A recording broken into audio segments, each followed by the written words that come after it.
दोस्तों, ऐसी ही वीडियो के लिए हमें लाइक शेयर और सब्सक्राइब जरूर करें। धन्यवाद। कब्रिस्तान वाली चुड़ैल भाग 3 और 4।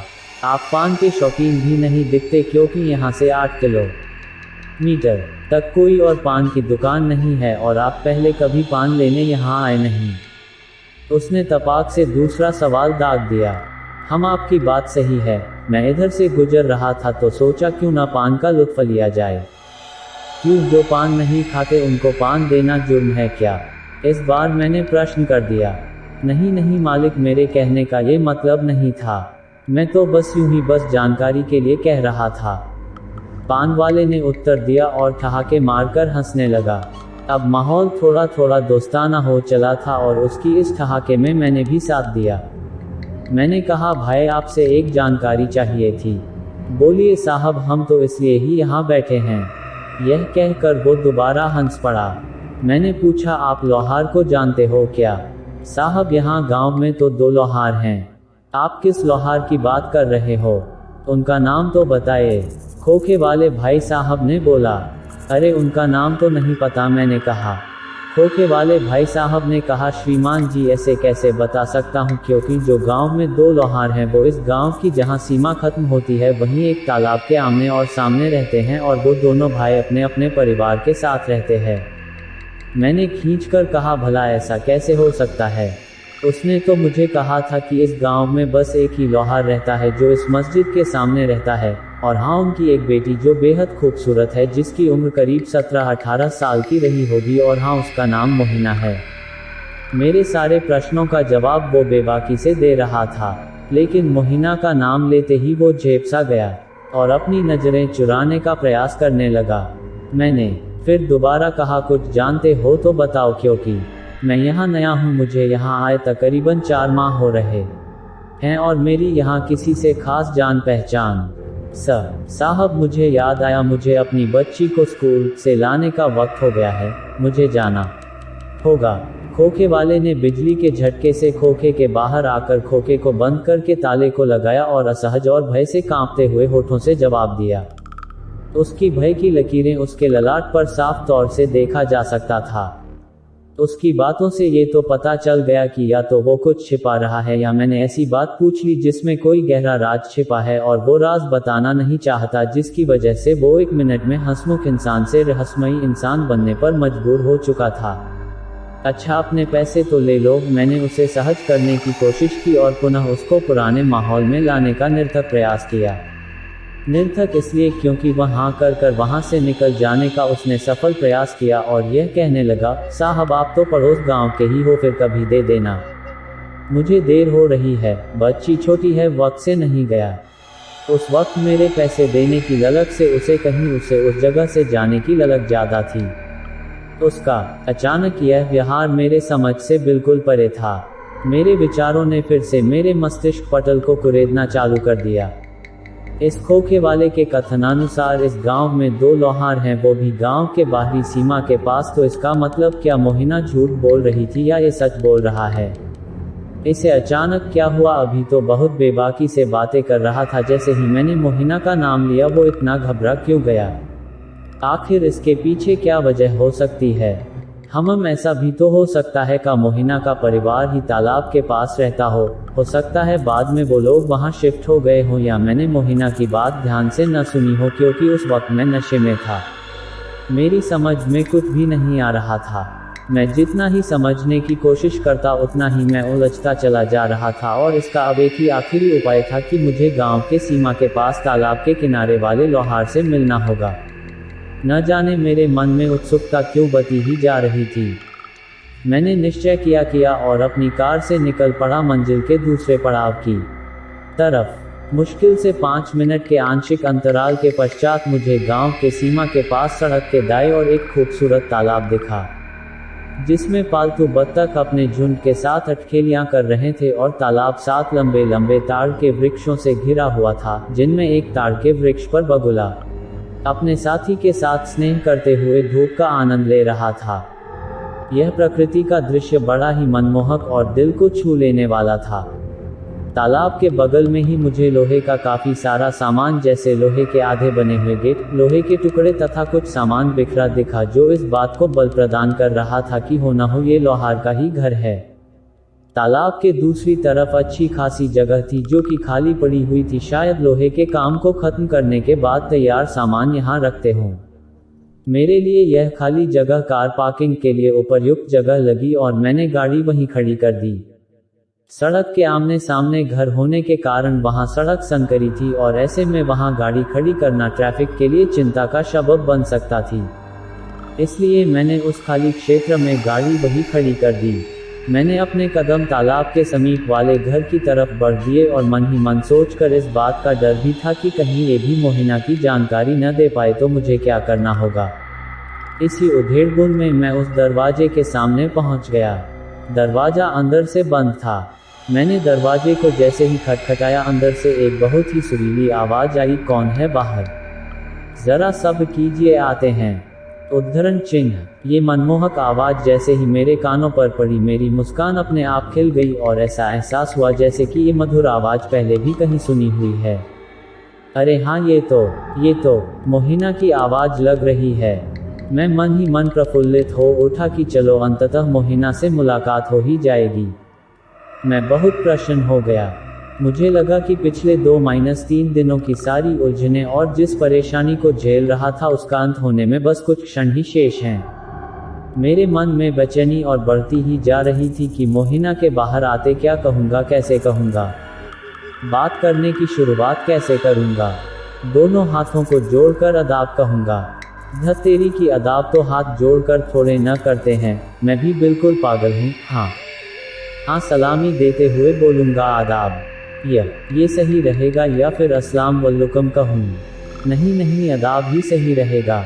अदाब थोड़ा स्टाइल से सलामी देते हुए बोलने से ज़्यादा प्रभाव पड़ेगा। हम सबसे पहले अदाब कहते ही उससे उसकी माँ के हाल चाल लूँगा। उसके बाद उससे कहूँगा तुम कैसी हो और तुमने झूठ क्यों बोला कि तुम मस्जिद के सामने रहती हो। नहीं, पहली मुलाकात में उसकी शिकायत करना सही नहीं रहेगा, उसे कहीं अच्छा न लगे तो। मगर जैसे ही दरवाज़ा खुला, मेरे चेहरे पर जो खुशी बीज अंकुरित हो रहे थे वो होकर निराशा के बादल बनकर छा गए और जो भी विचार मन में जगह कर रहे थे वो एकदम से उस अजनबी चेहरे को देखते ही धूमिल हो गए। मेरे सम्मुख एक अबला खड़ी थी जो शारीरिक रूप से दुर्बल थी और फटे कपड़े से अपने आप को ढकने में संकोच करते हुए बोली अदाब। मैं भी प्रत्युत्तर में हाथ जोड़कर नमस्कार किया। अबला बोली, जनाब कहिए क्या खिदमत करे आपकी? जी वो लोहार जी से मिलना था, मैंने तपाक से कह दिया। वो पड़ोस में गए हैं, बस आने वाले ही होंगे, आप तब तक बाहर कुर्सी पर तशरीफ रखिए। यह कहकर उस अबला नारी ने दरवाजे को बंद कर लिया और मैं भी बाहर चबूतरे के पास रखी कुर्सी पर बैठ गया। मैंने सोचा कि कुछ वक्त इंतजार करके भी देख लिया जाए और मेरा मन अब तो दुविधा में फंस गया था।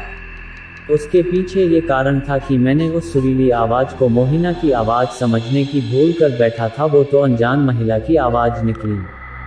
मेरे मन में रह रह के यह भी विचार आ रहे थे कि उसकी आवाज़ भी तो मोहिना की तरह ही मधुर थी, क्या पता वो औरत उसकी माँ हो, क्योंकि उस अबला की आवाज़ और मोहिना की आवाज़ में समानताएं बहुत थी, तो हो ना हो ये कहीं ना का यह प्रमाणित करती हैं कि उस औरत का इससे कोई ना कोई संबंध तो होगा ही। लगभग 15 मिनट के अंतराल के बाद मैंने देखा कि एक गठीले और भारी शरीर वाला कोई इंसान इस घर की तरफ बढ़ा चला आ रहा था।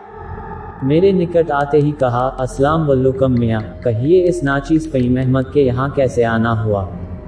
मैंने भी उनका अभिवादन स्वीकार्य करते हुए अपना परिचय दिया। जी मेरा नाम कनक चौहान है और मैं आपके पड़ोसी गांव गणेशपुर से आया हूँ। जी कहिए मैं आपके किस काम आ सकता हूँ? लोहार ने कहा। जी मोहिना यहीं रहती है क्या? मैंने उनसे प्रश्न किया। मोहिना कौन? मोहिना इस नाम की तो हमारे यहाँ नहीं है कोई। आपको किसके यहाँ जाना है, कोई पता है आपके पास? लोहार ने अपने भौं को झुकाते हुए पूछा।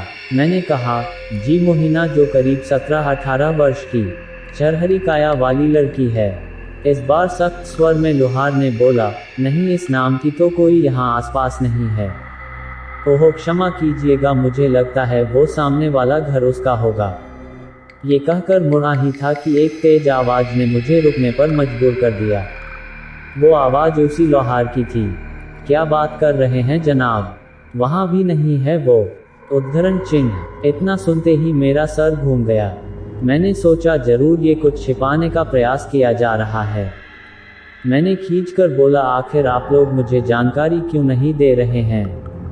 ऐसी क्या बात है जो हर कोई झिझक रहा है? लोहार ने मेरी पूरी बात सुनी और उसके बाद बोला, देखिए चौहान बाबू, सामने मेरा छोटा भाई रहता है जिसका नाम सलीम अली है और अभी 6 माह पहले ही उसका निकाह हुआ है। उसके घर में उसकी बेगम के अलावा एक बूढ़ी खाला जान रहती हैं बस। मैंने कहा, ना आपको यहाँ इस नाम से कोई मोहिना वोहिना नहीं है? ये जवाब सुनकर मेरा सर अब चकराने लगा था। मेरी बेचैनी और बढ़ते जा रही थी। उलझने कम होने का तो नाम ही नहीं ले रही थी। अब मेरी समझ में बिल्कुल भी नहीं आ रहा था कि मेरा अगला कदम क्या होगा। क्या मोहिना पहेली बनकर ही धूमिल हो जाएगी, या मेरे साथ छलावा हो रहा था? क्या इसका कोई हल होगा, या मोहिना मेरा बस एक भ्रम था? नहीं नहीं, भ्रम नहीं हो सकता। वो मेरे साथ मेरे कमरे तक गई थी। हमने साथ रोटी खाई थी। फिर मैं उसकी माँ को ढूंढने साथ कब्रिस्तान पर गया था जहाँ वो। मैं अपने विचारों में खोया ही था कि फ़हीम अहमद ने कहा, बाबूजी, यदि आप कोई और जानकारी दे तो मैं आपकी मदद कर सकता हूँ। रत्नपुर एक छोटा गांव है। यहाँ मुश्किल से 15 से 20 परिवार ही रहते हैं, लेकिन इस बात का गांठ बांध लीजिए, इस गांव में तो मोहिना नाम की कोई भी लड़की नहीं है। लेकिन यदि आपको अब भी मेरी बातों पर विश्वास नहीं है तो चलिए इस गांव के मुखिया प्रवेश खली के पास चलते हैं। वो आपकी इस उत्सुकता और भ्रम का इलाज कर सकते हैं। आप स्वयं उनसे पूछ सकते हैं, उन्हें इस गांव की लगभग हर जानकारी होती है। इस गांव में किसी को भी कभी भी कुछ भी दिक्कत हो, बेहिचक उनके पास ही जाते हैं। बहुत ही भले मानुष हैं। उनकी ख्याति एवं उनकी यश का गुणगान मिलों दूर रहने वाले लोगों तक फैली हुई है। किसी तरह का वाद विवाद या कलह सुलह या सुझाव समझौता ही क्यों न हो, वो बेहद ही सरलता से इसका निवारण कर देते हैं। उद्धरण चिन्ह। मैंने कहा, हाँ ये ठीक रहेगा, चलिए चलते हैं। यह करके मैं उनके साथ हो चला। लगभग 7-8 मिनट की पतली पगडंडियों से पैदल यात्रा करने के पश्चात मुखिया जी के घर पर पहुंचे। मुखिया जी, जिनका नाम प्रवेश खली था, उनका घर लगभग गांव में बिल्कुल ही मध्य में था। उनका आलीशान घर खुद इस बात का गवाही दे रहा था कि अच्छे घर होने के साथ साथ इस गांव में अच्छी प्रतिष्ठा वाले व्यक्ति थे। घर के चारों तरफ ऊंची ऊंची चारदीवारी थी, जो कि नीले रंग से शोभा में थी। घर भी श्वेत रंग में अपनी मौजूदगी के एहसास करवा रहा था। घर की चारदीवारी के निकट बैठक थी, जहां कुर्सी तथा मेज आंगन की शोभा बढ़ा रहे थे। वहीं एक कोने में काले रंग का एक भोटिया नस्ल का कुत्ता जंजीर में बंधा हुआ था। रह रह कर भौंक कर वो भी अपनी मौजूदगी का एहसास करवा रहा था। फ़हीम अहमद, जो कि पेशे से लोहार थे, उनके साथ जैसे ही मुखिया जी के मुख्य गेट से प्रवेश किया, किनारे पर खड़ा कुत्ते ने भौंकना स्टार्ट कर दिया। शायद उसे हम जैसे अजनबियों का अंदर आना पसंद नहीं आया। मुखिया जी भी शायद वहीं समीप में ही कुर्सी पर बैठे हुए अखबार पढ़ने का लुत्फ उठा रहे थे कि अचानक कुत्ते की आवाज से उनका ध्यान भंग हुआ और हमारी तरफ हाथ जोड़ते हुए बढ़े और बोले, कहिए अहमद मियाँ, क्या सेवा कर सकते हैं आपकी? मुखिया जी की तरफ अभिवादन करते हुए फ़हीम लोहार बोला, साहब ये पड़ोस के गांव से आए हैं। ये कुछ जरूरी पूछताछ करना चाहते थे तो मैं इनको आपके पास लेकर आ गया। उद्धरण चिन्ह। मुखिया जी को मैंने दोनों हाथों से जोड़कर नमस्कार किया ही था कि मुखिया जी ने सामने रखी खाली पड़ी कुर्सी की तरफ इशारा करके बोल पड़े, क्यों ना हम बैठकर बातें करें। उद्धरण चिन्ह। बैठने के बाद मैंने अपना परिचय दिया। मेरा नाम कनक चौहान है और मैं आपके पड़ोसी गांव गणेशपुर से आया हूं। मैं वहां बिजली विभाग में जूनियर इंजीनियर के पद पर कार्यरत हूं। मैं यहां पिछले 6 माह से हूं। इससे पहले मैं प्रेमनगर में था और 6 माह पूर्व ही मैंने यहाँ स्थानांतरण करवाया है। इतना सुनते ही मुखिया जी बोले, यहाँ स्थानांतरण करवाने की मुख्य वजह? जी, मेरे बड़े भैया अपने परिवार के साथ यहाँ सेटल्ड हैं और यहाँ खुद उनका अच्छा खासा बिजनेस भी है। यह कर मैंने सामने टेबल पर रखी चाय के 2 सिप लिए। बातों बातों में पता ही नहीं चला कि कब चाय आई। मैंने सोचा कि इससे पहले चाय ठंडी हो इसको उसकी मंजिल तक पहुंचा दी जाए। तो चौहान जी, आप क्या जानना चाहते हो? मुखिया जी ने पूछा। जी, मैं एक लड़की के विषय में आपसे जानने का इच्छुक हूँ। मुझे वो परसों रात्रि कब्रिस्तान के पास मिली थी जो अपनी माँ को ढूंढ रही थी, फिर अचानक गायब हो गई थी। उसने अपना नाम मोहिना बताया था। उद्धरण चिन्ह डॉट क क्या बोला आपने? मुखिया जी मोहिना सुनते ही एकदम से स्तब्ध हो गए। उन्होंने सामने मेज पर रखी पानी के ग्लास उठाकर अपने गले के नीचे उतारा और बोले, मोहिना, लेकिन ऐसा कैसे हो सकता है? क्यों, इसमें क्या परेशानी है? मैं परसों ही तो उससे रात को मिला था, मैंने इस बार आक्रोश से कहा। मुखिया जी बोले, असंभव, ये नहीं हो सकता, आपको जरूर नाम सुनने में गलतफहमी हुई होगी। उद्धरण चिन्ह, नहीं मुखिया जी, मुझे कोई गलतफहमी नहीं हुई है और मुझे ठीक से याद है, मैं जैसे ही उसके साथ कब्रिस्तान के अंदर दाखिला हुआ वो अचानक पता नहीं कहाँ गायब हो गई और मेरे सामने एक बहुत ही खूंखार चुड़ैल खड़ी थी जो बहुत जोर जोर से हंस रही थी। इसके बाद मेरी दिल की धड़कनें बहुत बढ़ गई थी। उसके बाद मैंने अपने आप को अस्पताल में सुबह पाया, लेकिन हाँ, किसी ने मुझे बताया कि मुझे वहाँ के चौकीदार अस्पताल लेकर गए थे। आपको यकीन नहीं आता तो आप उस चौकीदार से पूछ सकते हैं।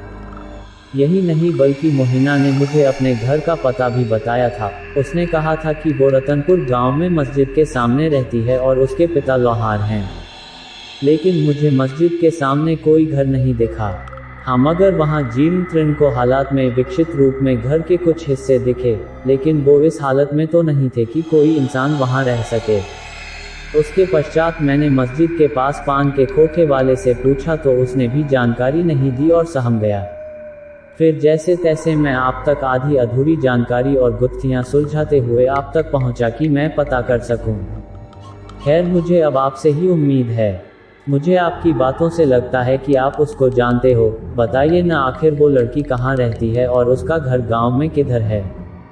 क्योंकि अब वे मेरे लिए इस लड़की के बारे में जानना नहीं केवल वर्चस्व की लड़ाई बल्कि इसके वजूद के बारे में भी सवाल खड़ा करने लगा है। और सबसे बड़ी बात, मैं इन्हीं लड़ाई में अपने आप को अकेला थका हुआ और खोया हुआ महसूस कर रहा। मुखिया जी इस प्रश्न के लिए तैयार नहीं थे, इसलिए उत्तर देने में देरी हुई। मुखिया जी ने इस बात को समझने के लिए वक्त लिया और मेरे चेहरे के अजीब भाव देखे और ये कहकर मेरे प्रश्न को ही प्रश्न में बदल दिया कि तुम इतनी रात को क्या कर रहे थे वहाँ? मैंने उस रात ऑफिस से कमरे और फिर कमरे से कब्रिस्तान तक की पूरी कहानी उनको सुना दी। इतना सुनते ही मुखिया जी ने लोहार को चौकीदार को बुलाने की आज्ञा दी और लोहार चौकीदार को लेने चला गया। मेरी पूरी बातें गौर से सुनने के बाद मुखिया जी ने गहरी सांस ली और कहा, ओहो भगवान का शुक्र है कि आप जीवित हैं। मुझे विश्वास नहीं होता कि आपने ये सब देखा फिर भी जीवित हैं। क्या बकवास कर रहे हैं? गांव में सभी ने आपका नाम आदर से लिया, इस वजह से मैं आपके पास आया और आप उल जुलूल बातें कर रहे हैं। मैं गुस्से में आकर कुर्सी से अपने पांव पर खड़े होकर जोर से कहा। मुखिया बोले, देखिए, मैं यह बात आपके अपमान या आपको नीचा दिखाने के लिए नहीं बोल रहा। उद्धरण चिन्ह, तो फिर कहना क्या चाहते हैं? इस तरह की बातें कोई समझदार इंसान करता है क्या? मैंने उनकी बातें पूरी करने से पहले बोल दी। मुखिया बोले, मैं आपकी भावनाओं की कद्र करता हूँ, लेकिन जब तक आप मेरी पूरी बात नहीं सुनेंगे आप तब तक नहीं समझेंगे कि आखिर इन सभी घटनाओं के पीछे माजरा क्या है।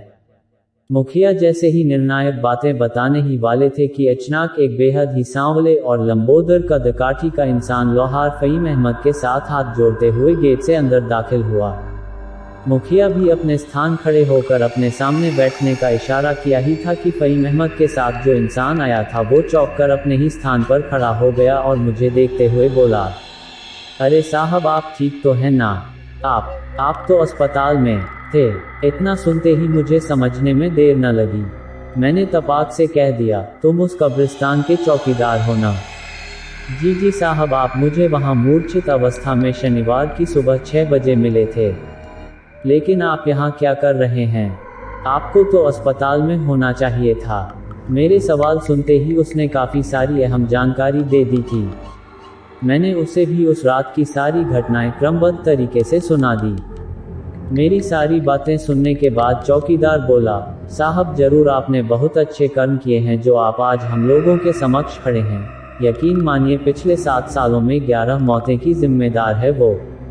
उद्धरण चिन्ह। मैं इतना सुनते ही सकपका गया और बोला, 11 मौतें, क्या बात कर रहे हो? भला वो क्यों किसी के जान की प्यासी बन जाएगी? वो तो बेहद ही मासूम और प्यारी युवती है। भला उसका किसी ने क्या बिगाड़ा जो वो ऐसे खूंखार काम करने पर आमद हो जाएगी? मेरी बातें सुनकर चौकीदार बोला, साहब मेरी समझ एक बात नहीं आई कि वो आपको क्यों परेशान कर रही है, जबकि वो तो उन्हीं लोगों के खून की प्यासी बनती है जो मिलते हैं दोस्तों कहानी की अगला भाग लेकर।